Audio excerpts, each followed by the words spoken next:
இயேசு உங்களை நேசிக்கிறார். பிரியமானவர்களே, எந்த நாளில் ஆண்டவர் நம்மளோடு பேசும்படியாய் வேதத்திலிருந்து ஒரு 2 வசனங்களை கூட வாசித்து ஆண்டவர் நம்மளோடு இடைபடுகிற ஆண்டவர் பேசுகிற காரியத்தை பார்ப்போம். அது எபிரேயர் புஸ்தகம் 12வது அதிகாரம் 16வது 17வது வசனம் இப்படியாக சொல்லுகிறது. ஒருவனும் வேசி கள்ளனாகவும் ஒருவேளை போச்சனத்துக்காக தன் சேஸ்த புத்திர பாகத்தை விற்று போட்ட ஏசாவை போல கெட்டவனாகவும் இராதபடிக்கு எச்சரிக்கையாய் இருங்கள். ஏனென்றால் பிற்பாடு அவன் ஆசீர்வாதத்தை சுதந்திரித்துக் கொள்ள விரும்பியும் ஆகாதவன் என்று தள்ளப்பட்டதை அறிவீர்கள். அவன் கண்ணீர் விட்டு கவலையோடு தேடியும் மனமாறுதலை காணாமல் போனான். பிரியமானவர்களே, ஏசாயாவை பற்றி நம்ம எல்லாருக்கும் நம்ம தெரிந்திருப்போம். யாக்கோப்பு ஏசா அப்படின்னாவே சொல்லிடுவோம். யாக்கோப்பு ஒரு ஏமாத்துக்காரன் அப்படின்லாம் நமக்கு எல்லாம் தெரியும். ஆனால் ஒருவேளை போச்சனத்திற்காய் தன்னுடைய சேஸ்த புத்திர பாகத்தை விற்று போடக்கூடிய ஒரு அவலமான ஒரு நிலைமை அவனுக்கு ஏற்படுகிறது. பாருங்க, ஒரு உணவுக்காக தன்னுடைய ஆசீர்வாதத்தை அவன் விற்று போடக்கூடிய அந்த ராஜ மேன்மையை விட்டு போடக்கூடிய ஒரு சூழ்நிலை அவனுக்கு வருகிறது நாம் பார்க்க முடிகிறது. பிரியமானவர்களே, ஏசாவை போல சீர்கெட்டவனாக அவன் பாருங்க, ஆண்டவர் ஒரு மனிதனை முன்குறித்தார் என்றால் ஆண்டவர் அதுக்கு சரியா நினைப்போம். ஆனால் சேஸ்த புத்திர பாகம் யாருக்கு போகணும்னா ஏசாவுக்கு தான் போகணும். ஆனால் ஏசா என்ன செஞ்சுதான் தன்னுடைய அவன் செய்கிற எல்லா காரியங்களும் ஆண்டவருக்கு விருப்பம் இல்லாத காரியங்கள் நடக்கிறது. அதனால யாக்கோப்பு அந்த இடத்துல ஆசீர்வாதத்தை உண்டாக்கும்படியே ஆண்டவர் கொண்டு வருகிறதை நாம் பார்க்க முடிகிறது. தேவ சமூகத்தில் போராடி தான் அந்த ஆசீர்வாதத்தை பெற்றுக்கொள்ளுகிறார். ஏன்னா அவர் தாய் நிமித்தமாக ஏமாற்றப்படுகிற காரியத்தில் நாம் பார்த்து அதை வாசித்து இருக்கிறோம். பிரியமானவர்களே, ஒரு சேஸ்த புத்திர பாகம் என்பது மிகவும் முக்கியமானது. அந்த காரியத்தில் எவ்வளவு கவனமாக இருக்கணும். ஒரு ஆசீர்வதிக்கப்பட்ட ஒரு தலைவனாகப்பட்டவன் பாருங்க, இன்னைக்கு வரைக்கும் யாக்கோப்பின் சந்ததி அப்படின்னு சொல்லக்கூடிய அந்த பேர் தலைமுறையாய் எத்தனை ஆண்டுகள், எத்தனை ஆயிரக்கணக்கான வருஷங்கள் ஆனாலும் அந்த ஒரு மேன்மையான ஒரு அனுபவத்திற்கு இருக்கிறதை பார்க்க முடிகிறது. ஆனால் ஏசாவிற்கு அந்த அவனுடைய காரியங்கள் அதோடு முடிந்து விட்டது. ஏசாவை பற்றி பேசுவதற்கு இடமில்லாதபடிக்கு அவனுடைய காரியங்கள் முடிந்து விட்டது, எழுதப்படாமல் போய்விட்டது என்பதை நாம் அறிந்திருக்கிறோம். ஏன்னா ஆண்டவருடைய காரியத்தில், ஆண்டவருடைய மகிமை, ஆண்டவருடைய பிரசன்னத்தில் அவன் இல்லாதபடிக்கு அவன் வேறு வழியாய் கடந்து செல்கிறதை பார்க்க முடிகிறது. உணவிற்காக சேஸ்தபுத்திர பாகத்தை விற்று போடுகிறான். ஆண்டவருக்கு விருப்பமில்லாத கானானியர்களுக்கு அவன் ஐக்கியம் கொள்கிறதை நாம் பார்க்க முடிகிறது. அப்படிப்பட்டதான காரியங்கள் நம்ம வேதத்தில் வாசித்திருக்கிறோம். பிரியமானவர்களே, பாருங்க, அந்த மாதிரி காரியம் நமக்குள் வராதபடிக்கு ஆண்டவர் எப்பொழுதும் எச்சரிக்கையாக இருக்கும்படியாக ஆண்டவர் விரும்புகிறார். ஏனென்றால் பிற்பாடவன் ஆசீர்வாதத்தை தேடியும் சுதந்திரித்துக் கொள்ள விரும்பியும் ஆகாதன் என்று தள்ளப்பட்டதை நம்ம என்ன அந்த அந்த ஆண்டவருடைய பிரசன்னத்தை விட்டு நாம் கடந்து போவோமானால், ஒருவேளை ஒரு சின்ன ஒரு காரியத்துக்காண்டி அந்த பிரேயரை நீங்க மிஸ் பண்ணீங்க அப்படின்னு சொன்னா அந்த ஆசீர்வாதம், அந்த நாளில் உங்களுக்கு கிடைக்க வேண்டிய ஆசீர்வாதம் என்ன செய்யும்? வீணாய் போய்விடும். பிரியமானவர்களே, ஒரு 2 காரியங்கள் ஆண்டவர் எப்பயுமே முன்னாடி வைப்பார். நன்மையான காரியம் இருக்கும், தீமையான காரியம் இருக்கும். இன்னைக்கு ஒரு நல்ல ப்ரேயர் மீட்டிங் பயங்கரமாக நடத்துறதுக்கு எல்லாம் நமக்கு அந்த ஒரு இடத்துல நமக்கு அழைப்பு வந்திருக்கிறோம். ஆனால் அதை காட்டிலும் ஒரு உலகப்புறமான காரியத்துக்கு நமக்கு அழைப்பு இருந்திருக்கும். ஆனால் ஆண்டவருக்கு விருப்பமுள்ள ஒரு காரியத்தை முக்கியம் எதுக்கு நம்ம செலுத்துகிறோமோ ஆண்டவர் அதை மேன்மைப்படுத்துவார். ஒருவேளை அந்த நேரத்தை நம்ம மிஸ் பண்ணிட்டோம் அப்படின்னு வச்சுக்கோங்களேன், நேர நேரங்களில் உறவினர்கள் ஞாயிற்றுக்கிழமை நீங்கள் விசேஷம் வைக்காதீங்கன்னு சொல்லி என்ன செய்வாங்க? அன்றைக்கி தான் வைப்பாங்க.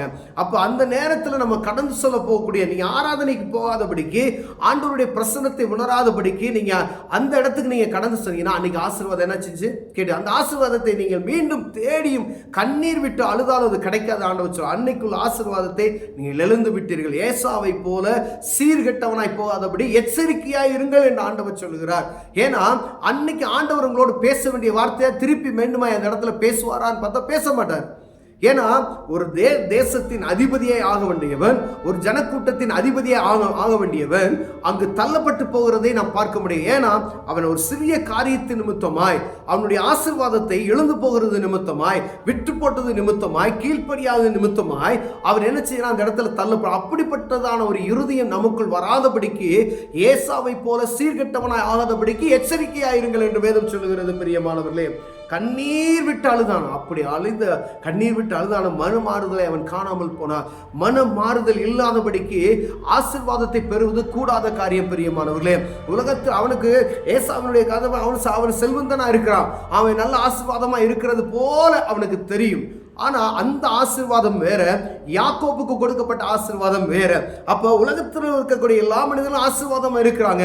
இது சர்வ வல்லமையில தேவனோடு இணைக்கப்பட்ட ஒரு ஆசீர்வாதம். அது வித்தியாசமா இருக்கும் என்பதை நாம் அறிந்து கொள்ளும்படி அழைக்கப்படுகிறோம். இது சன்னதிகளாய் ஆண்டவர் பேசுகிற காரியம். உங்கள் சன்னதிகள் முன்னோர்களால் வருகிற எதிர்கால சன்னதிகள் உங்களை பேசுகிறதாய் காணப்படும் பிரியமானவர்களே. ஏசாவை பாருங்க, அதோடு நிறுத்தப்பட்டு விட்டான், அவ்வளவுதான். ஏசா யாக்கோபு வந்து சந்திக்கிறதோட என்ன செஞ்சு அவனுடைய காரியங்கள் முடிக்கப்படுகிறது. ஆனா யாக்கோப்பின் சன்னதிகள் அடுத்து வருது பாருங்க. அப்படியே ஆண்டவருடைய பிரசன்னம் அப்படியே அவர்களோடு இணைந்து அந்த கடைசி வரைக்கும், கிறிஸ்து வெளிப்படும் வரைக்கும் அந்த சன்னதிகள் பேசப்படுகிறது. இந்நாள் வரைக்கும் யாக்கோப்பை பற்றி நாம் பேசாத நாட்கள் இருக்கிறதா என்று நாம் பார்க்க முடிகிறது பிரியமானவர்களே. அப்ப ஆண்டவர் ஆசீர்வதிக்கிற ஆசீர்வாதம் ஐஸ்வர்ய தரும், அது வேதனையை கூட்டாது. ஆனா அதற்கு ஆண்டவரோடு இணைக்கப்பட்டவனாய், ஆண்டவருக்கு பயந்து நடுங்குகிறவனாய், அந்த காரியத்தில் தேவ காரியத்தில் ஒழுங்கும் கிரமமாய் இருக்கிறவனாய் காணப்படும்படியே நாம் அழைக்கப்படுகிறோம். ஏதோ கடமைக்கு ஆலயத்துக்கு சென்று விட்டு வருவது அல்ல, ஆண்டவர் கொடுக்கிற கட்டளைகள் பிரகாரம் நடந்து அந்த ஆசீர்வாதத்தை நாம் சுதந்திரித்துக் கொள்வதற்கு நாம் பாக்கியம் உள்ளவர்களாய் காணப்படும்படி ஆண்டவர் நம்மை அழைக்கிறார். அழைக்கிறவர் உண்மையுள்ள தேவன் பிரியமானவர்களே. ஆண்டவர்களே, ஒரு சர்ச்சுக்கு நீங்கள் போகிறீங்க அப்படின்னா, உங்கள் சர்ச்சுக்கு யார் வந்தாலும் சரி வராட்டும் சரி, ஆனால் நீ அந்த நேரத்தில் கடந்து செல்கிறோம். ஒருவேளை ஒரு குறிப்பிட்ட மனிதனுக்கு இழுத்து கொண்டுட்டு போகணும் அப்படின்னு நினச்சி நீங்கள் போகணும் அப்படின்னா, நேரங்களை வீணடிப்பது நிமித்தமாக ஆசீர்வாதத்தை இழந்து போய் விடுகிறோம். இதே போல தான் இங்கே நடக்கப்பட்டது. அவன் ஏத்தன் என்று ஏமாத்துக்காரன் என்று யாக்கோப்பு நம்ம சொல்லப்படுகிறோம். ஆனால் ஏசா அந்த முக்கியமான ஒரு காரியத்தை, தலைப்பிள்ளைக்குள்ள ஒரு ஆசீர்வாதமான சூழ்நிலை என்ன செஞ்சான், இழந்து போய் விடுகிறான். அதை அவனுக்கு கொடுத்து விடுகிறான் யாக்கோப்பிற்கு. இது நிமித்தமும் அவனுடைய எல்லா காரியங்களும் அப்படியே மாற்றப்படுகிறது நாம் பார்க்க முடிகிறோம். அப்ப ஒரு தலைவனாக இருக்கப்பட்டவன், குடும்பத்தில் மூத்தவன் என்று சொல்லப்படுகிறவன், நீ ஆண்டவருக்கு பயந்து உண்மையாய் நடக்கணும், நீ தான் அந்த குடும்பத்தை நடத்தணும் அப்படின்ற அந்த கவனமுள்ள காரியத்தில் நம்ம எச்சரிக்கையாய் நடக்கும்படி ஆண்டவர் விரும்புகிறார். தலைவனாய் ஒரு குடும்பத்தில் ஒரு முதல் மனிதனாய் இருக்கக்கூடிய நீ உனக்கு அசதியா இருந்து உனக்கு ஒரு ஆள் தேவைப்படுகிறது, உன்னை நடத்துவதற்கே ஒரு மனிதன் தேவைப்படுகிறான்.